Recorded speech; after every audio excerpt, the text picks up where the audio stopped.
Dari awal Abu Hurairah berkata radhiyallahu anhu bahwasanya anin Nabi sallallahu alaihi wasallam fima yahkihi ar-rabbih azza wajal, bahwasanya Nabi SAW menyampaikan dari Tuhannya yang maha mulia dan maha suci. Qala aznaba abdun faqala Allahumma ighfir li dhanbi. Seseorang hamba telah berbuat dosa, lalu dia tahu dia punya Tuhan, kemudian dia mengatakan ampunilah dosaku dengan tulus.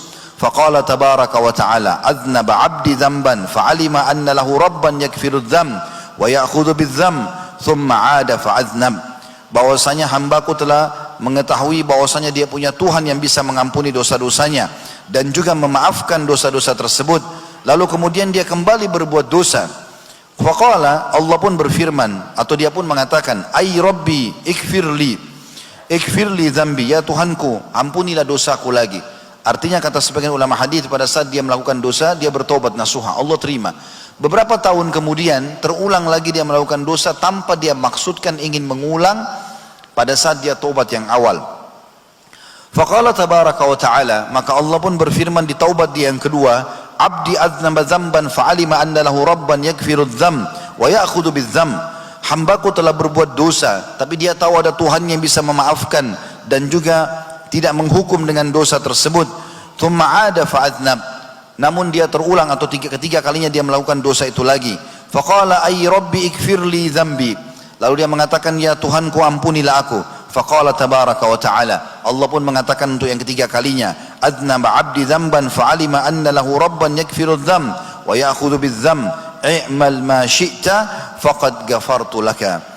Bahwasanya hambaku telah berbuat dosa dan dia tahu dia punya Tuhan yang bisa memaafkan dosa-dosa itu, maka Allah pun berfirman, berbuatlah setelah itu sesukamu maka aku akan memaafkan dosamu.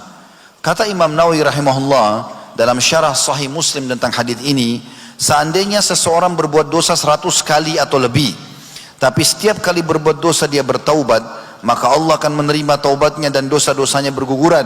Begitu juga seandainya dia langsung bertobat atas seluruh dosa-dosanya, maka akan diterima taubatnya. Dan maksud dari firman Allah, berbuatlah sesuka hatimu karena sungguhnya aku telah memaafkanmu, adalah setiap kali engkau berbuat dosa dan mau bertobat dan menyesali perbuatannya atau perbuatanmu, niscaya aku akan mengampunimu.